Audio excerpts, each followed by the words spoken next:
With Samhain and Halloween just around the corner, it's the perfect time to revisit one of the most iconic symbols of this time of year, the jack-o'-lantern.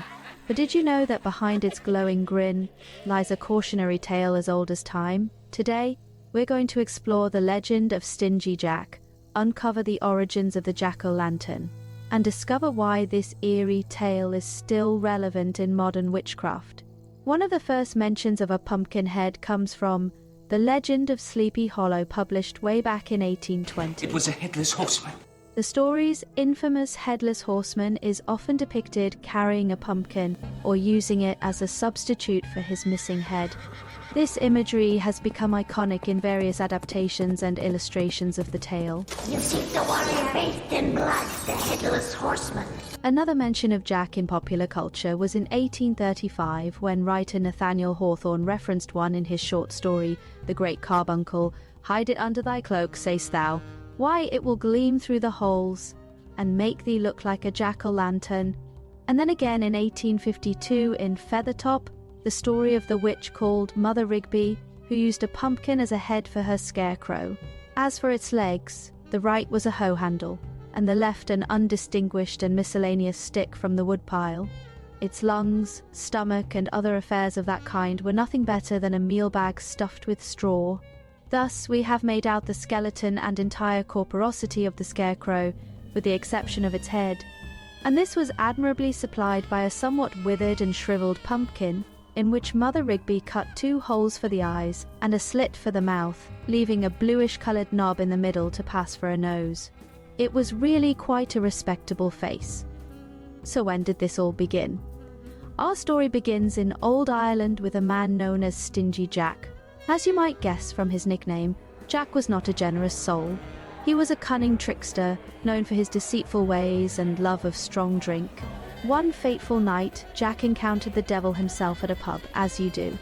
True to his nature, Jack tricked the devil into paying for his drinks by convincing him to turn into a coin.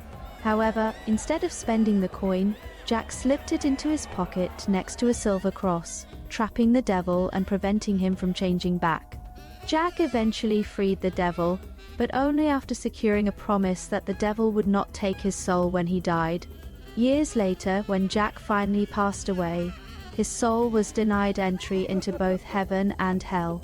The devil, true to his word, refused him passage to the underworld, but as a parting gift, he gave Jack a single burning coal to light his way. Jack placed the coal inside a hollowed-out turnip, creating a makeshift lantern, and has been roaming the earth ever since, a restless spirit unable to find peace. This is how he became known as Jack of the Lantern, or as we know him today, the jack-o'-lantern. Beginning life as a folktale, this story wasn't published in written form until the 1900s, and from this it is said the tradition of carving lanterns from turnips and, later, pumpkins was born. The Irish believed that placing these carved lanterns outside their homes would ward off Jack's wandering spirit and other malevolent beings, guiding them away from their homes.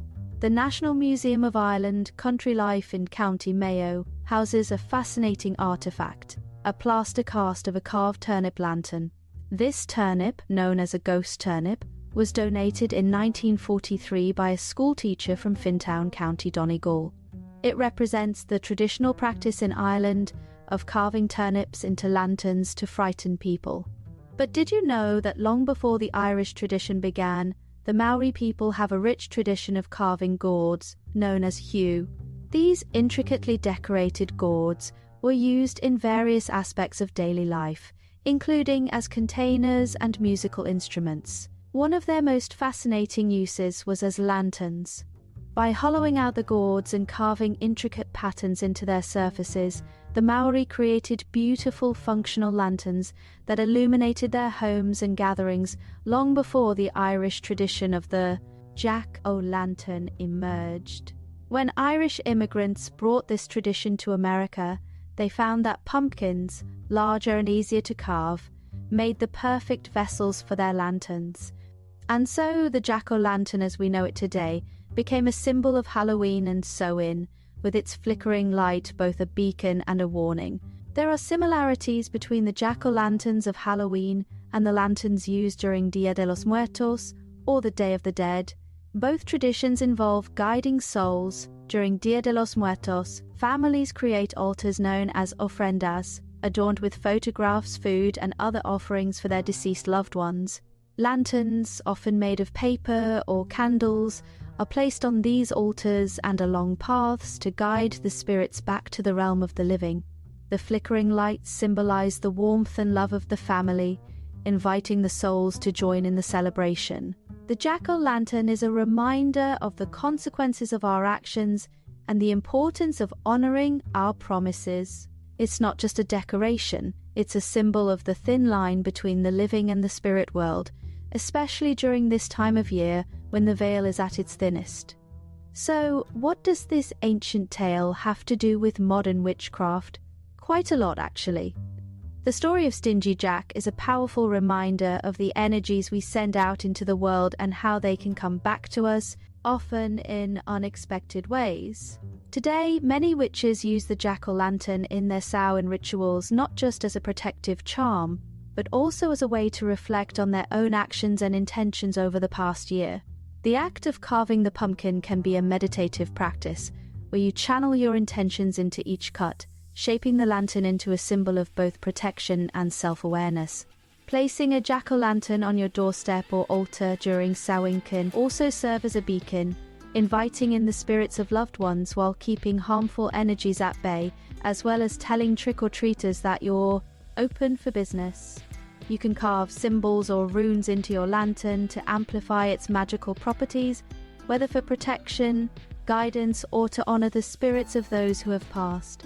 The etymology of jack-o'-lantern is connected to will-o'-the-wisp.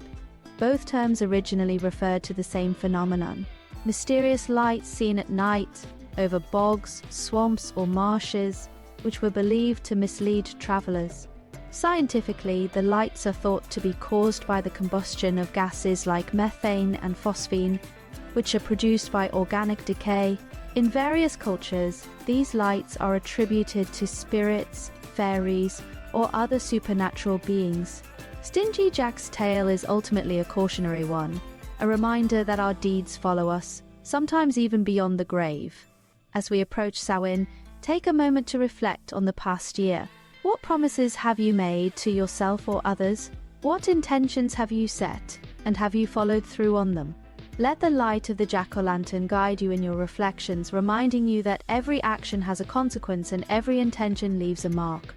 Thank you for joining me on this journey into the legend of the jack-o'-lantern. If you enjoyed this video, please give it a thumbs up and subscribe for more tales and traditions of the witch's year. Do you carve jack-o'-lanterns for Samhain? Have you tried carving a turnip? How do you incorporate them into your practice? Let me know in the comments below. I'd love to hear your stories.